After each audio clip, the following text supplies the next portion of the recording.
I reached the last switchback with my truck in first gear, crawling, tires biting into gravel, and patches of old snow that never fully melted even in late summer. The air up here has that dry, sharp bite that turns every small job into a slower job. The radio keeps cycling through the same emergency tone and clipped voice. No dates, no locations. Just remain indoors and avoid contact. I keep it low anyway. Sound carries in these bowls and ridgelines, and I have already learned that anything repeated becomes a beacon. The shelter sits a few hundred yards from the weather station, tucked behind a boulder field and a stand of wind-bent pine that never got tall. From the road, it looks like nothing. A squat rectangle of stained concrete and a steel door with faded hazard markings. When I first found it last year on a backcountry hike, it was half buried on the lee side, drifted in, forgotten. Someone had built it for avalanche season or a blown-out road. Someone else stopped caring. That is the only reason it still exists. Nobody bothers to loot what nobody remembers. I cut the engine and sit for a second with my hands on the steering wheel, not resting, just holding still and listening to the wind whip the antenna. Down the mountain, the world has noise, sirens, dogs, people. Up here, it is wind, the tick of cooling metal, and my own choices. I shut the radio off completely and step out, boots crunching on gravel. The cold gets into the seams of my jacket right away. Not painful, just insistent, the way a small leak is insistent. I pop the tailgate and start unloading by habit, not by hope. 2 plastic water jugs, a hard case with tools, a tote of insulation panels and foil tape, a canvas bag with food I do not want to think about too much, because thinking about food turns into counting, and counting turns into realizing how fast a month disappears. I set everything on a tarp so it does not sink into the loose stone. Above me, the weather station's tower stands out on the ridge, skeletal and still. No lights, no movement. That is either good news or the worst kind of news. I do not go straight to the tower. Curiosity is expensive now. I go to the shelter first, crouch at the door and check the frame. Someone tried to pry it at some point years ago. The metal is scarred but intact. The padlock I put on last week is still there. No fresh scratches. I breathe through my nose and keep my mouth closed, the way you do when you want to hear better. Wind rattles dead grass against concrete. No footsteps, no voices. The key turns with a stiff scrape. The door opens into a short entry corridor with a second interior door, meant to keep wind from blasting straight into the main room. I step in and pull the outer door shut behind me, then wait. I count slowly in my head while my eyes adjust. No skittering, no sudden movement. The smell is dust, cold concrete, and the faint sour hint of old damp. Acceptable, fixable. I open the inner door and shoulder my way into the main space. It is smaller than a one-car garage. A built-in bench along one wall. 2 metal bunks stacked on the other. A cabinet that used to hold emergency supplies, and now holds nothing but wrappers and a rusted can opener. A vent pipe in the ceiling that leads to the outside, and, if I do not handle it right, leads the outside back in. The floor is bare concrete with a drain in the center that has never been used for anything good. I set my gear down and do a sweep with my flashlight, slow and methodical. Corners, under the bunks, behind the cabinet. I tap the wall panels. Solid. No hollow spots. No soft spots. The only thing moving is the beam of my light and the dust it picks up. I keep my boots on. A shelter is not a home. It is a machine that keeps you alive. You do not treat a machine casually. The first job is heat retention. Everything else depends on it. I pull the bench away from the wall and find the gap where cold air slides in behind it. I already stuffed it once with foam, but foam shrinks and mice chew and weather never stops. I cut new insulation panels to fit, press them into place and seal edges with foil tape. The tape sticks better if you warm it, so I hold each strip inside my jacket for a minute before pressing it down. The slow pace annoys me, which is how I know it is necessary. I move to the bunks and do the same along that wall. The shelter was built for people who came in already dressed for a storm and planned to leave when the storm passed. It was not built for someone to live here, while everything below burns through its own supplies and patience. I am asking more from the structure than it was meant to give, so I have to compensate with attention and tape and the kind of stubbornness that gets people through bad winters. The vent is the next problem. Fresh air is non-negotiable. Heat loss is also non-negotiable. If I open it too much, I freeze. If I choke it down too far, I get stupid. Then I get careless. Then I make a mistake I do not get to fix. I take the vent cover off and look inside with the flashlight. The pipe is clear but dirty. I run a rag tied to a cord through it, pull it back, and watch black grit fall into my hands. I install the baffle I built from a scrap of aluminum and a hinge, so the wind cannot blow straight through. Then I add a mesh screen to keep anything small from crawling in. Water comes next. There is no stream close enough to trust year-round, and even if there was, walking out daily turns into tracks. Tracks turn into visitors. Visitors turn into negotiations, and negotiations turn into bad decisions. I stack my jugs along the back wall and mark them with a permanent marker. Drinking, cooking, wash. It sounds obsessive. It is not. It is control. You do not waste control when you have it. I have a second storage plan. Snow. Outside, the drifts on the shaded side will last well into spring. Snow is heavy. Snow is slow. Snow also does not care about desperation. I set a lidded bin near the door for snowmelt, and I put a small camp stove on the floor next to the drain with a heat shield behind it. If something tips, I want the mess contained. If I start a fire inside this box, I do not get a second chance. I pause long enough to pull my phone out and check it even though I know what I will see. No signal, no bars, no new texts. The battery is more valuable as a flashlight backup than as a hope machine. I switch it to airplane mode and turn it off. Then I write the date on a scrap of paper and tape it above the bench. Not for nostalgia, for sanity. Days blur up here and blurred days turn into mistakes. By early afternoon, I have the insulation done, the vent baffle installed, the water stacked, and the sleeping area arranged so I can reach everything in the dark without searching. I lay out my tools in a shallow tray. Hammer, screwdriver, spare screws, utility knife, lighter, tape, cord. Every item has a spot. If something goes missing, I want to notice before it becomes a crisis. I step back outside and pull the shelter door shut behind me, locking it. Then I walk toward the weather station with my hands free and my eyes moving. The station is larger than the shelter, a squat building with a tower and dish hardware bolted to the roof. The main door is ajar by an inch. That inch makes the whole place feel wrong. I stop 20 feet away and listen.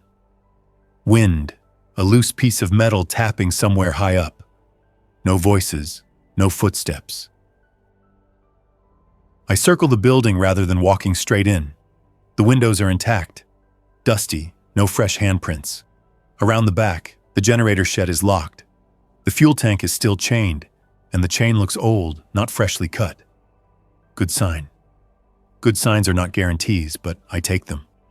I come back to the door and push it open with the tip of my boot, keeping my body off to the side. Inside, it is colder than the shelter, a big room with equipment racks, cabinets, and a small office area. Someone left in a hurry, or someone left carefully and did not come back. There is a mug on a desk, a folded jacket on a chair, a calendar with last month still visible. I do not touch anything at first. I move through slowly, checking corners, checking behind doors. My flashlight beam catches dust hanging in the air. The place has been closed up for a while, no fresh movement. The radio equipment is old but present. A base station, a handheld and a charger, an antenna feed line running up toward the tower. I check the power panel. Everything is off. I do not flip it on yet. Turning on power turns on sound, and sound travels. I look for paper maps and find a stack in a drawer, folded, with the ridge roads and the access trail marked. Whoever worked here knew every bend. That knowledge might keep me alive, so I take the maps and tuck them into my jacket. In the office area, there is a logbook with entries up to 2 weeks ago. The last lines are short and not written with much care. Road closure below mile marker 18. Fuel delivery canceled. Health advisory. Then the last entry. Leaving station, heading down. Contact county when possible. No follow-up, no neat ending. Just a hand that stopped writing. I do not pretend I can fix whatever happened to whoever wrote that. I focus on what matters now. I check the supply closet, mostly empty. A few boxes of latex gloves, some bandages, a roll of caution tape, a couple of emergency blankets. I take what I can use and leave what I cannot carry. Hoarding is pointless if it slows you down or gets you caught out in the open longer than necessary. On the way back to my shelter, I stop at the ridge overlook that faces the valley. The view is clear today. You can see the highway far below as a thin gray line cutting through the foothills. You can see towns as clusters of dull color. You can see smoke in more than one place. Brown plumes that drift and smear and then flatten under the wind. Fires are not new out west. The difference is the pattern. These are not lightning strikes. These are not controlled burns. These are small, scattered, human-made problems that nobody is putting out. A line of cars sits on the highway, bumper to bumper, frozen in place. From up here, they look quiet and harmless. I know what they mean. Gridlock, abandoned vehicles, people who ran out of gas and options. If the outbreak took the valleys first, then the roads became traps. If the roads became traps, then the foothills became funnels. If the foothills became funnels, then anyone climbing will eventually end up on this mountain, whether he means to or not. I go back inside, lock up, and start the evening routine early. I wipe down surfaces with a diluted cleaner. I set up my sleeping bag on the lower bunk and keep the upper bunk for storage. I eat a small meal that feels too small, but I stop when I plan to stop. I drink measured water, not because I am thirsty, but because hydration stops you from making stupid choices in cold, dry air. I write another note on the paper above the bench. Keep the door locked. Keep noise low, no light leaks. Night comes fast up here. It does not drift in gradually. 1 minute the ridge has color, and the next minute it does not. I cover the small window slit near the door with a blanket, tacking it in place so no light escapes if I use the lantern. I do not use the lantern anyway. I sit in the dark for a while and listen. Wind. Occasional creaks as the shelter settles. Nothing else. I wake before dawn because the temperature drops hard and the shelter makes a new sound, a faint knock that repeats twice, then stops. I do not sit up fast. I do not reach for a weapon fast. Fast movements waste energy and make noise. I slide out of the sleeping bag careful and crouch near the door with my ear close to the metal without touching it. I hear nothing but wind. The knock does not return. I wait longer than my impatience wants. Then I go back to the bunk and lie down without sleeping much. In the morning, I do a full check outside.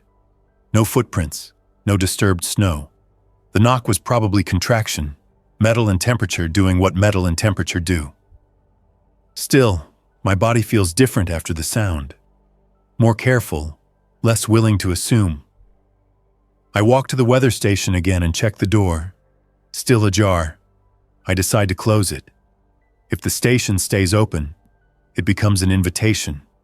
Invitations are dangerous. I push the door closed and lock it from the inside. Then I back out and pull it shut. The lock clicks. The sound is small, but I still pause afterward, listening for any echo of response, but nothing. I go around back and check the generator shed again. Still locked. I look at the fuel tank and imagine what it would mean to run a generator up here. Warmth and power, but also noise and exhaust and a signal that says, someone lives here.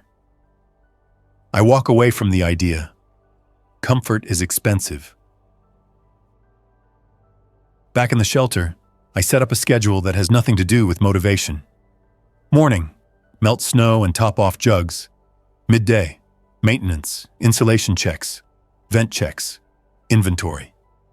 Afternoon, weather station scan, valley observation, radio monitoring in short bursts. Evening, eat, write, prepare. I do not wait to feel inspired. If I wait for feelings, I drift. Drifting gets you dead. On the third day, I turn on the weather station base radio for the first time. I keep it at low volume. Static, then a voice distant and broken. Not the official tone, a person, a woman maybe, speaking fast, repeating a call sign and a location I do not recognize.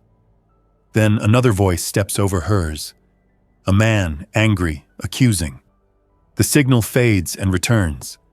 I catch words. Quarantine, bitten, bridge, no beds. I do not answer. Not because I do not care. Because answering tells them two things. Someone is up here, and someone has power. I shut the radio back off and sit with that decision. Not congratulating myself. Not tearing myself apart. Just sitting with it. My hands find the foil tape roll, and I spin it on the floor until it wobbles and falls. A useless motion that burns off the urge to do something dramatic. Drama is a luxury. The next afternoon, I see movement on the highway below through binoculars. Not cars, people. A small group moving between vehicles, stopping, moving again. From this distance, I cannot see faces. I can see how often they stop to look behind them. I can see the pattern of one person lagging, then catching up. Then something else appears on the road. Smaller movements that do not match the others. The group breaks into a run. One person drops something, maybe a bag. Nobody goes back for it. That tells me more than any news report ever did. As the week passes, the smoke becomes more common, and the nights show faint orange flickers in the far distance. I avoid staring. Staring turns into imagining, and imagining turns into forgetting what is in front of you. In front of me is a shelter that can keep me alive if I keep working. So I work. I reinforce the door with a second internal bar I bolt into the concrete. I add weather stripping around the frame. I set a thin line of fine gravel outside the entrance, not as a trap, just as a sound cue. Footsteps on gravel sound different than footsteps on snow. I start hauling extra snow into bins and storing it inside the entry corridor where it stays cold but is sheltered from wind-driven grit. I rotate food packages so nothing goes bad without me noticing. I dry damp clothing near the stove without using open flame longer than necessary. I do small exercises not for fitness, but to keep joints working in cramped space. If I sprain an ankle up here, there is no clinic and no neighbor. There is just me and time and pain that becomes a distraction. I do not allow that. On day 10, the weather changes hard. The clouds roll in and sit low, covering the valley. For a few hours, it feels like the world below has been erased. The wind comes with it, gusting so hard it makes the shelter door shiver against the frame. I go outside only long enough to check that nothing is loose and nothing will become airborne. I wedge snow around the base of the shelter walls to reduce drafts. Then I go back inside and wait the storm out, listening to the vent baffle click softly as the pressure shifts. That night, the wind carries a sound I have not heard before up here. A distant engine. Not a car. Something heavier. It rises and falls, fades, then returns. I crawl to the small covered window and peel the blanket back a fraction, keeping the gap small. In the gray darkness, below the cloud layer, I see a faint blinking light moving along a ridge road far lower than me. A vehicle climbing. Maybe a truck. Maybe a utility rig. Maybe someone who decided the mountain was safer.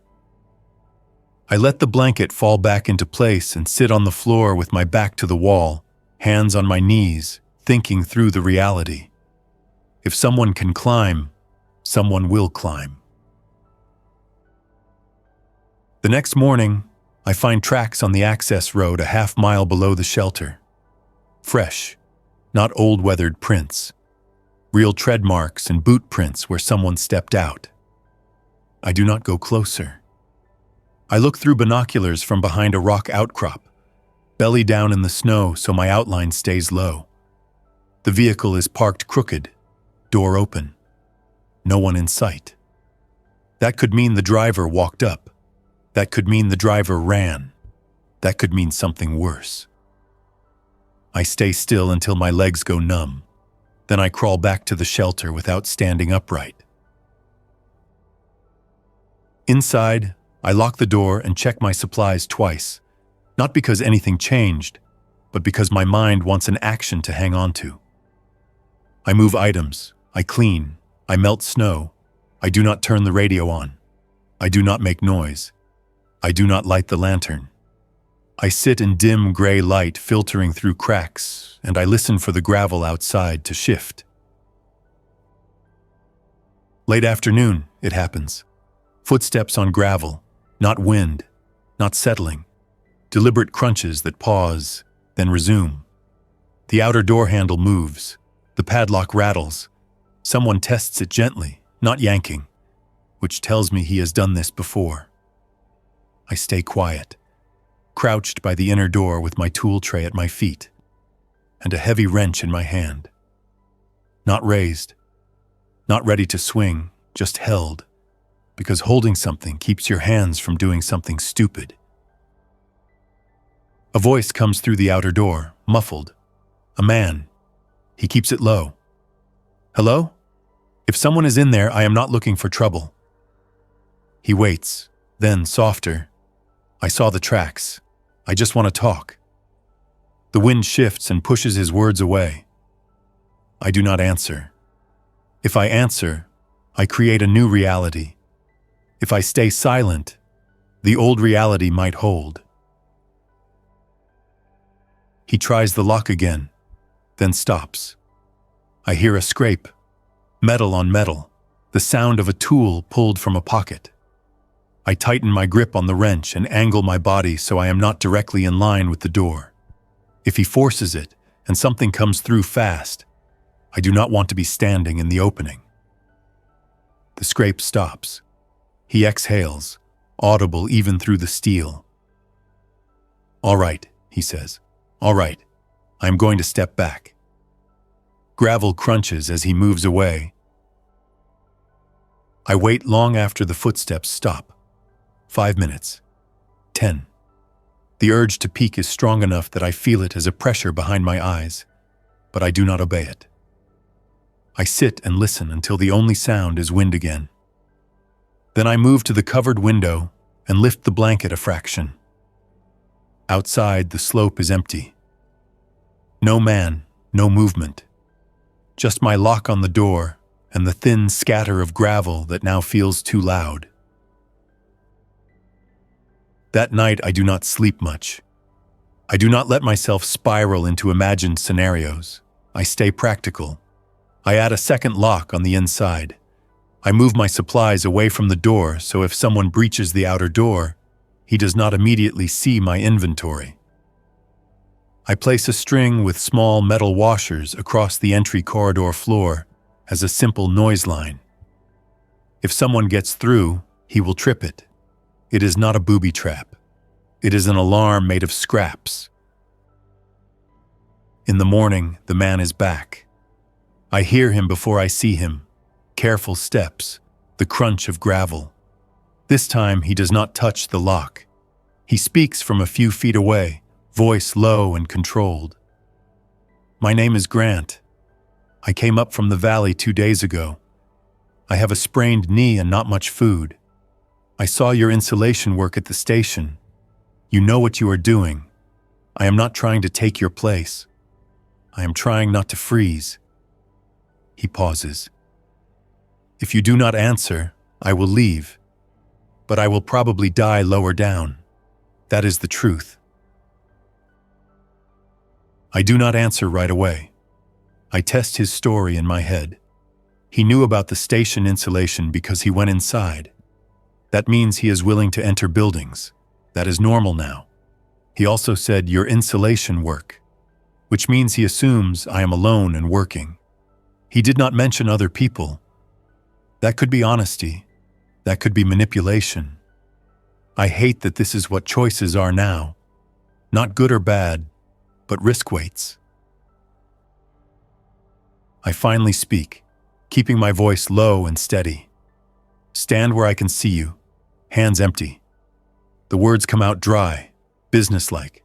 No greeting, no comfort. I peel back the blanket and look through the slit.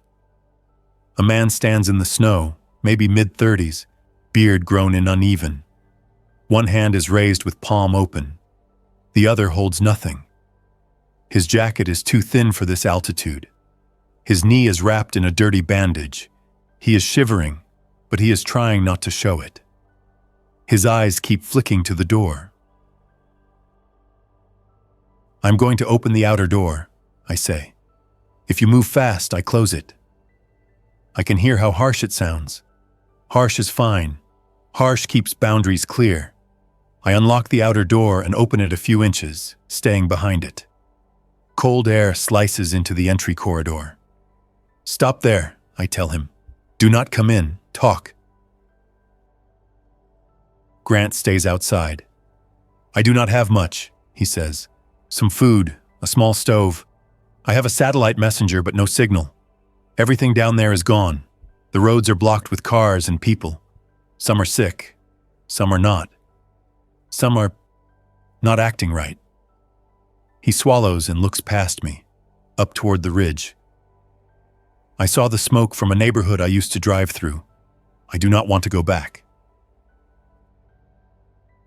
Why come here, I ask.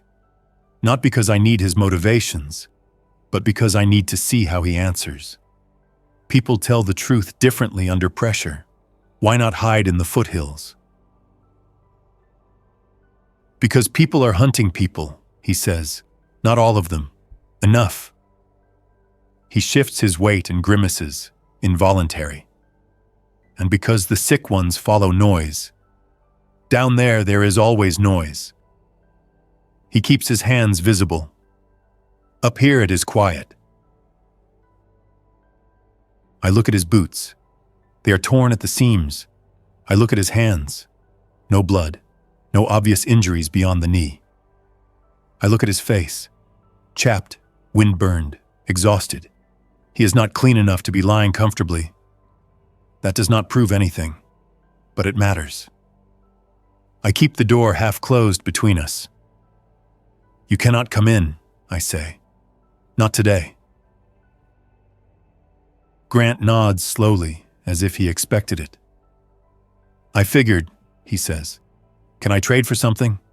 I can leave you food if you give me a place out of the wind, even your station, even the generator shed. He glances toward the weather station building. I can sleep in the entry of that place. I will not touch your shelter again. I will not. The generator shed is locked. The station is locked now too, but I have the key. If I let him into the station, he has a roof. If he turns bad, he has a roof right near my roof. If I refuse him, he will try something else, or he will leave. And then I have a hungry man with a sprained knee wandering around my mountain. That does not remove risk. It just moves it around. Back up, I tell him. Slow. He backs away a few steps. I close the door and lock it. Then I grab the weather station key and step outside, locking the shelter behind me. I keep my body angled so I can see Grant in my peripheral vision. He stays put, hands visible, posture stiff with cold and effort.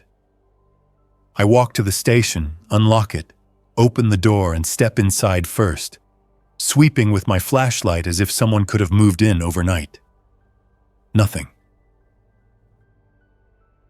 I come back out and point at the station door. You can use that, I say. You do not come near my shelter. You do not touch my lock. You keep lights off at night. You keep noise down. If you leave the key on the desk. If you break any of that, you are gone. Grant nods fast, relief pushing through his careful expression. Thank you, he says, and I cut him off. Do not thank me, I say. Just follow the rules. He limps toward the station, slow, careful. I watch his hands the whole time. He does not try to look past me toward the shelter. He goes inside and pulls the door shut behind him. The click echoes across the ridge and then disappears into wind. I stand outside for a full minute after, scanning the tree line and the rocks, making sure Grant is not a distraction for someone else. Nothing moves. Still, I feel the mountain differently now. It is not just empty air and weather. It is now a place with another mind in it. Over the next week, I do not become friends with Grant. Friendship is not the goal. Predictability is. I set strict times when I check on him from a distance. Midday, when the sun is up and visibility is best.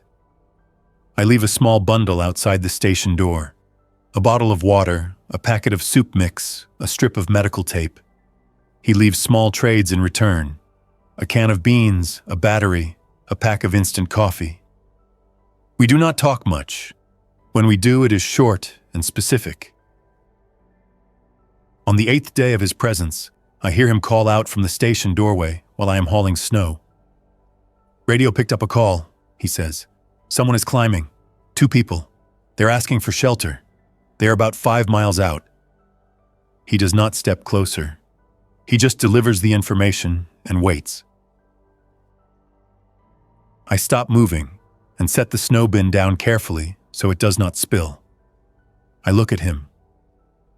How do you know it is real? I ask. Grant shrugs, tight. I do not, he says, but the signal was close, not from the valley far away. Closer. I heard wind on the mic. He hesitates.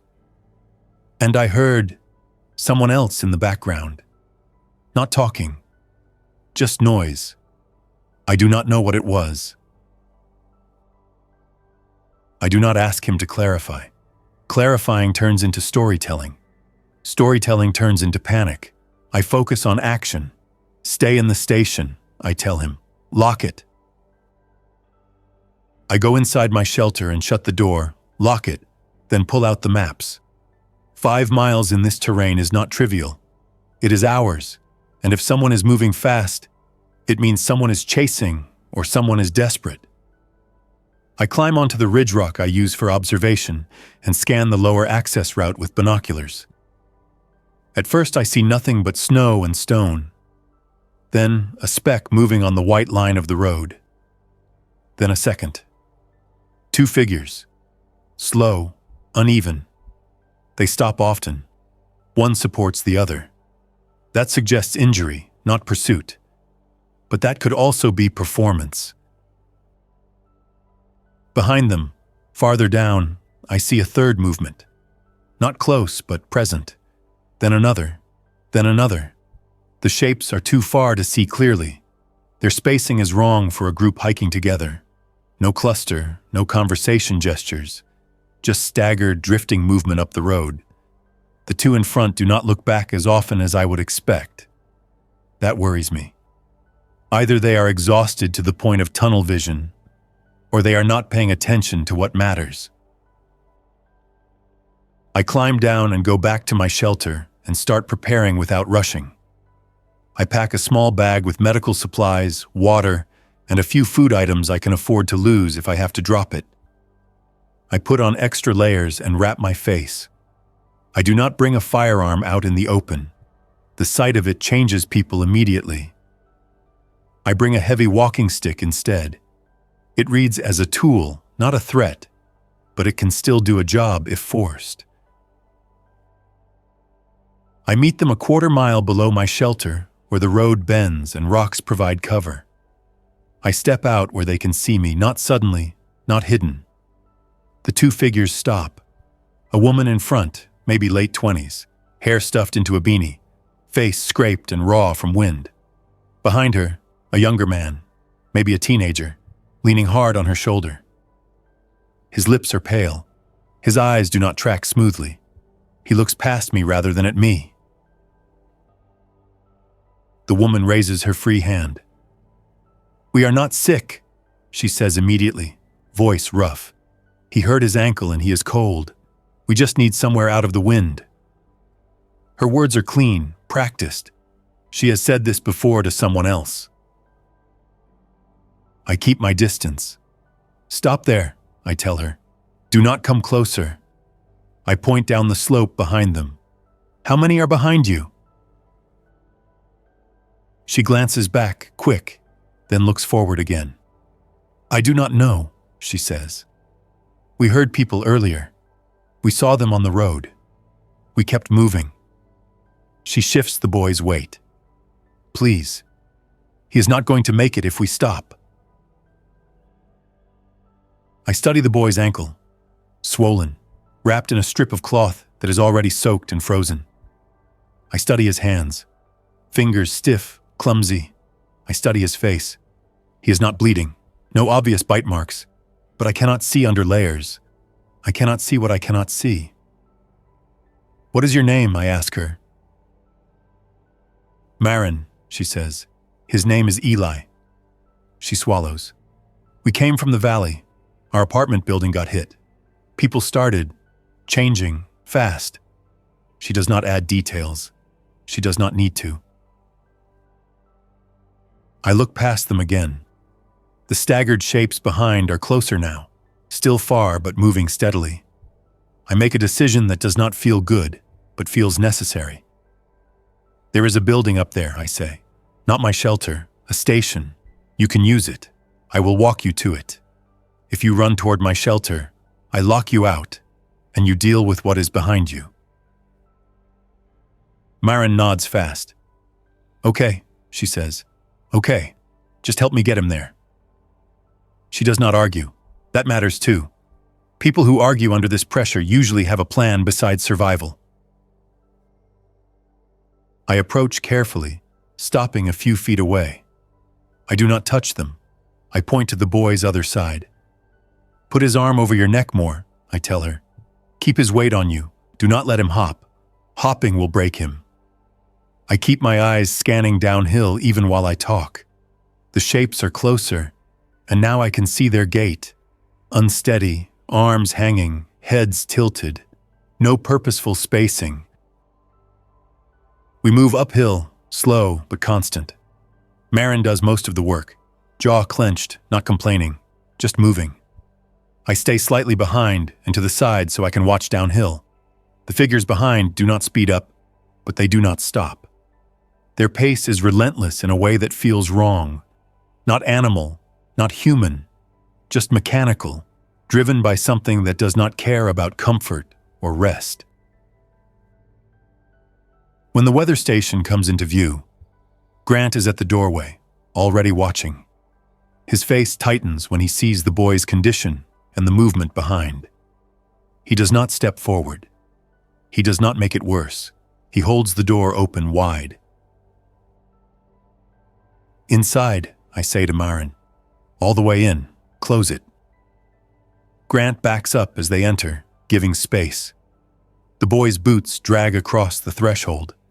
Marin nearly stumbles but catches herself. She gets him into the main room and sets him down on the floor on a jacket. Grant closes the door and locks it. The click is final. I do not go inside. I stay outside and watch the road. The staggered figures are now within a few hundred yards. I can make out clothing, torn and dirty, movements too loose. Faces are turned up toward the station, as if drawn by the shape of it. One of them opens its mouth, and even from this distance I hear a thin sound carried by wind. Not words, not a call, just noise. The others drift toward the same line. I step back toward my shelter direction, then stop myself. If I run, they follow motion. If I make noise, they follow noise. The station door is locked. The station walls are stronger than my shelter in some ways, weaker in others.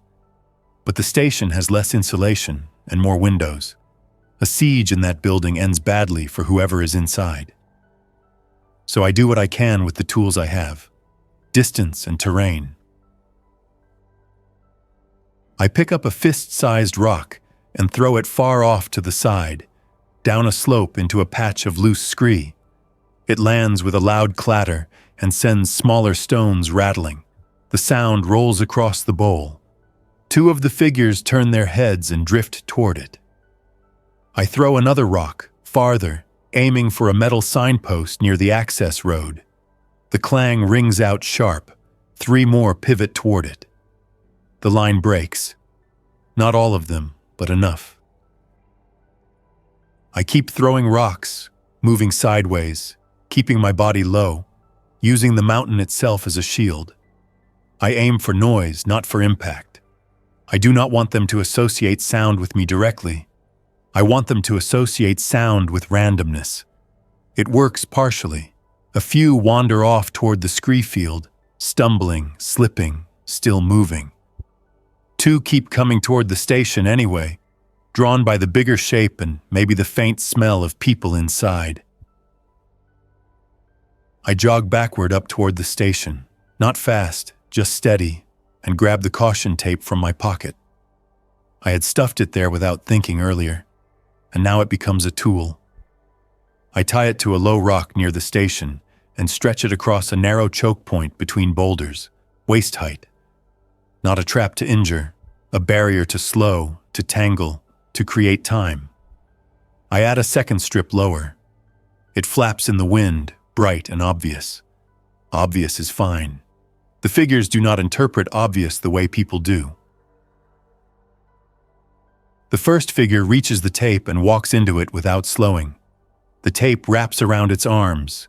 It pulls, keeps walking, stumbles, falls to one knee, then gets back up in a jerky motion. It keeps pushing, tape now twisted around its torso. The second figure approaches, steps into the same mess, and tangles too. Neither stops, but they slow. They get stuck for seconds at a time. Seconds are valuable. I back away from the station and move toward my shelter, staying quiet and low. I do not want to pull them toward my door. I want them to exhaust their motion on the tape and the rocks and the cold. The mountain is brutal to anything that does not protect itself from weather. These things do not protect themselves. They just move. The longer they are out here, the worse their coordination becomes. That is my advantage. Not strength, not heroics. Weather and time. From inside the station, I hear a muffled thump against the wall, then another. Grant does not open the door. He does not shout. He follows the rules. That makes me trust him more than any friendly conversation ever could. Marin stays quiet too. I imagine her holding the boy's shoulders and telling him not to speak. I do not need to see it to know it. By dusk, the figures have drifted away from the station, pulled by wind noise and the easy slope. Two remain tangled in the caution tape and keep tugging at it in dumb persistence until one finally tears free and stumbles downhill. The other collapses into the snow and then sits there, not resting, just paused in a posture that does not look human. Eventually, it tips sideways. It does not get back up. The cold wins small battles even when it cannot win the war. That night, I bring Grant and Marin the rules again, spoken through the closed station door. No lights, no radio except short checks, no stepping outside unless I say, if you hear gravel at my shelter, you do not come there, you stay put. If you do not follow this, all of us die. I do not soften it. Softening it makes it sound negotiable. This is not negotiable. In the weeks that follow, the mountain becomes a small system with strict boundaries. My shelter is my core. The station is a buffer. Grant becomes a second set of eyes who can monitor the radio in controlled bursts.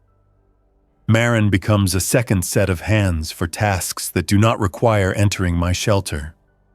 I never bring them inside. I slide supplies through the shelter's outer door into the entry corridor when necessary and take supplies from them the same way. No direct handoffs. It is awkward. It is also safe. Eli's ankle does not heal fast in cold. Marin improvises a splint with scrap wood from a broken cabinet shelf. Grant finds an old heating pad in the station storage and rigs it to a battery pack for short use. They ration it the way I ration water. Not for comfort, for function. The boy stays quiet most of the time.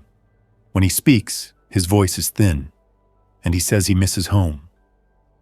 Marin tells him home is not a place anymore. It is a set of rules and a set of people. She says it calmly, without drama, and I hear it through the wall and accept that she is not naive. The valley below changes from chaos to silence. The highway empties, not because people escaped, but because movement stops. Smoke still appears sometimes, but less often. The bright orange flicker at night becomes rarer. That does not mean things improved. It means the fuel for those fires ran out. Houses burn until they do not. Cars burn until they do not. People burn through supplies until there is nothing left to burn. One clear morning, above the cloud layer, I see something I did not expect. A helicopter far off, low and cautious, tracking along a ridgeline. It does not come near the weather station. It stays distant, maybe scanning, maybe lost, maybe searching for signals. It circles once and then heads away. I do not wave. I do not use a mirror. Rescue is a word that belongs to a different world. Anyone flying now is either desperate or dangerous, sometimes both. Winter arrives early at this altitude. The first heavy snow seals the access road in a way my truck cannot fight. That becomes a strange relief. No more unexpected visitors rolling up. No more boot tracks from below unless someone commits to a brutal climb. The trade is that every outside job now comes with risk of frostbite and disorientation in whiteout conditions. I adjust my schedule. Shorter excursions, more prep, more time inside, less radio, more maintenance. The station's roof takes on weight, and I climb up with a shovel on a calm day and clear snow away from vents and edges, moving slow, harnessed with a rope tied to a roof anchor. Grant spots from below. Marin stays inside with Eli. It feels almost normal for a few minutes. A work crew doing winter maintenance. Then I glance down the mountain and remember why nobody is coming to take over this job. One evening, months into this, Grant knocks on the station wall in a specific pattern we agreed on. 3 taps, pause, 3 taps. It means the radio picked something up worth hearing. I walk over, staying behind cover, and he speaks through the closed door. "There is a broadcast," he says. Not emergency tone, a person. He said he is with a county group on the far side. He said they have a shelter and supplies. He said anyone who can travel should come. I do not answer right away. My mind runs the obvious tracks: trap, lie, bait. Then it runs the hopeful track: real, organized, stable. The hopeful track is dangerous because it makes you rush. Rushing gets you killed. "Did he give coordinates?" I ask. Grant says a set of numbers and ridge names. I write them down. He adds, "He said the roads are bad. He said people are moving in groups. He said if you come alone, you do not make it." I walk back to my shelter and sit at the bench, staring at my notes. The system we built up here works, but it is brittle. 1 injury, 1 infection, 1 supply loss, 1 roof collapse, and we are done. Going down is also brittle. The cold is predictable. People are not. The infected are not. I do not get to pick the world. I only get to pick my next risk. In the morning, I call Grant and Marin outside, keeping distance. I speak plainly. We can stay here and ride winter out. That is the safest short-term plan. The long-term plan is bad. Supplies run out, batteries die, injuries happen. I point to the notes. Or we go toward that broadcast. That is a high-risk move with a possible payoff. I look at Marin. Eli cannot walk far. Marin nods once. "If we stay, he gets weaker," she says. "If we go, he might die on the way." She does not pretend otherwise. But staying does not mean living. It means waiting. Grant clears his throat. "I came up here thinking I was done," he says. "I did not think I would even get a second week." He looks down the slope. "If there is a group, a real one, I want to know, even if it is bad news." I do not argue with the core logic. I argue with the timing. We do not leave in a storm, I say. We do not leave without prepping caches. We do not leave without a way back. I pause. And we do not leave without deciding what we do if we meet people on the road. So we plan. For days. We pack only what matters. We build a sled from station scrap and lash it with cord. We wrap Eli in layered insulation and emergency blankets so he can ride rather than walk. We stash a small cache in a sealed bin near a rock marker a half-mile from the shelter, buried under snow and mapped on paper in case we have to retreat. We shut down the station power completely and lock it. We leave nothing visible that says someone lived here. I close my shelter the way I opened it months ago. Clean, quiet, sealed, with the vent baffle set and the inner door barred. On the morning we leave, the sky is clear and the wind is low. The valley is hidden under a flat blanket of cloud, and from up here it could be another planet. That is the trick of altitude. It makes destruction look distant. It also makes every mistake harder to survive. We step onto the snow-packed road in single file, Grant up front with a pole, me in the middle pulling the sled, Marin behind with one hand on the rope and one hand steadying Eli's shoulder when bumps hit. Nobody talks much. Our breath disappears into scarves. Our boots squeak on packed snow. As the shelter shrinks behind us, I force myself not to look back too many times. Looking back turns into second-guessing, and second-guessing turns into stopping. Stopping is the enemy. We keep a steady pace. We take breaks only in sheltered spots. We drink small sips. We keep noise low. When we reach the first bend where the ridge drops and the cloud layer rises toward us, I glance one last time and see the weather station tower poking above the white sea, a thin landmark in a world that has lost most of its landmarks. Going downhill is different than climbing. The air gets thicker, the temperature rises a little, the wind shifts, the quiet changes.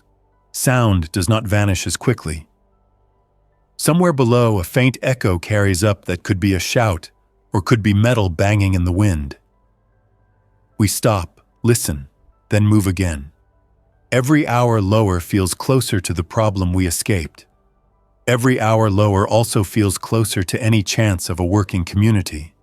Both can be true.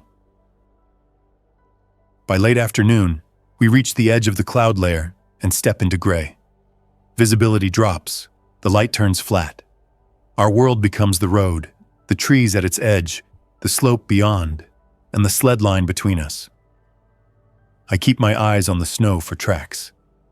Human tracks are crisp, patterned. The infected tracks, when present, show as dragged toes and uneven spacing. I see both. Not fresh, not ancient either. Recent enough to tighten every rule in my head. We make camp that night in a shallow cut behind a rock wall, sheltered from wind. No fire, no bright light. We eat cold food and chew slowly. Eli sleeps fitfully. Myron keeps a hand on his shoulder. Grant takes first watch, then me, then Marin, each of us sitting with our backs to stone, scanning the gray darkness for movement we might not even see until it is too close. The fear is not a feeling I name. It shows up as how often I check the slope, how little I blink, how I keep my boots on, how I keep my gloves ready rather than tucked away. On the second day downhill, we find the first sign that the world below is not just empty. A cluster of tents near a turnout, half buried in snow, a burned-out cooking stove, a pile of canned food that has been ripped open and scattered. No bodies, no gore, just evidence of people leaving fast, grabbing what they could, dropping what they could not. It looks less like a fight and more like panic. Panic is often deadlier because it spreads. Marin points at a track line leading into the trees. Someone went that way, she whispers. She does not say help or follow. She just observes. That restraint keeps us alive. We do not follow. We mark it mentally and keep moving. If there is a group, we will find it by signal and by choice, not by stumbling into somebody else's bad day. By the time we reach the lower ridge where the broadcast claimed to be, it is near evening. The air smells different here. Not smoke exactly, more like old exhaust and wet wood. We hear voices before we see people. Real voices, multiple, not echoing aimlessly, not calling into emptiness. Controlled. There is a gate made from scavenged fencing and a line of vehicles parked in a semicircle as a barrier. Lights are shaded, pointed down. The setup looks practiced. A man steps out with a flashlight held low, not blinding us. He calls out, "Stop at the marker and wait." His tone is firm without being cruel. Two others appear behind him. One woman with a rifle held at a safe angle, not aimed. Another man with a radio on his vest. Their faces are tired. Their stance is stable. That is what organization looks like now, not confidence, but procedure. We stop. I raise one hand and keep the other on the sled rope. "We heard the broadcast," I say. "We are coming from the high station." I do not offer extra details. Extra details are bargaining chips. I wait for questions. The man nods once. "Any bites?" he asks. "Any fever? Any blood exposure?" He says it flat, routine, not dramatic. No, I say. The boy has an ankle injury and cold exposure. I gesture to Eli. We kept distance from infected. We avoided people. They approach carefully, one at a time, checking us with a flashlight, asking us to pull gloves back so they can see skin, asking us to show neck and forearms. It is humiliating in a way that does not matter. What matters is that they do it consistently, not arbitrarily. When they finish, the woman with the rifle steps back and lowers the muzzle further. The man with the radio says, "Bring them in." Inside the perimeter, there are about 30 people. Not a city, not a miracle, a working camp. Tents, a few trailers, a makeshift clinic corner with heat lamps, a kitchen area with a covered propane setup. Someone is boiling snow in big pots. Someone is repairing a generator. Someone is posting a schedule on a clipboard. It looks fragile, but it looks real. A medic kneels by Eli and checks his ankle with careful hands. Marin watches every movement, ready to pull him back if something feels wrong. Grant stands slightly behind, shoulders tight, scanning faces, counting exits. I catch myself doing the same. Then I force my gaze down to practical things. Where are the guards? Where are the lights? Where are the blind spots? Old habits do not vanish just because you found people again. Later, after Eli is wrapped in a warmer blanket and given something hot to drink, the man who greeted us introduces himself as Deputy Harlan. He says the county is gone in any official sense.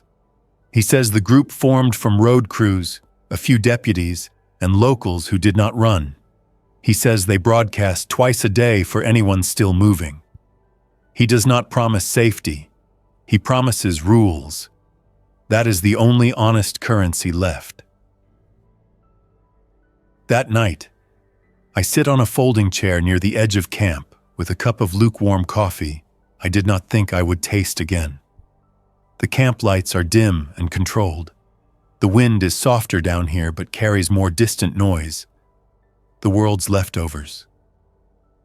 In the gray distance beyond the vehicles, I can see the road we came down, rising back into cloud, and then into the invisible heights where my shelter still sits, sealed under snow. I do not feel relief in a clean wave. Relief is complicated now.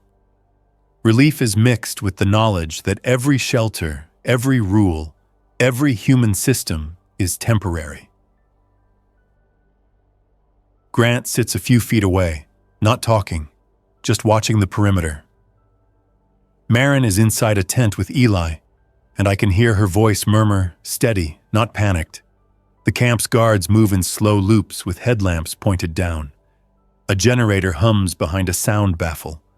Somebody laughs once, a short laugh that ends quickly, as if the person who laughed forgot what it sounds like and then remembered where he is. I do not pretend we are saved. I do not pretend we escaped. We traded one set of risks for another. Up high, the danger was isolation and weather and a single mistake with no help. Down here, the danger is people under pressure, infected, drifting in from the dark, and the fragile nature of any organized place that becomes a target simply by existing. The difference is that now there are more hands to work, more eyes to watch, and more rules to share. That is not hope in a movie sense. It is a strategy. Before I sleep, I take out my scrap of paper and write the date. Then I add a line underneath it. Left the high shelter sealed. 3 of us made it down. Found a camp with rules. I fold the paper and tuck it into my jacket pocket. If this collapses too, I want a record that I did not just hide and stare at smoke while the world fell.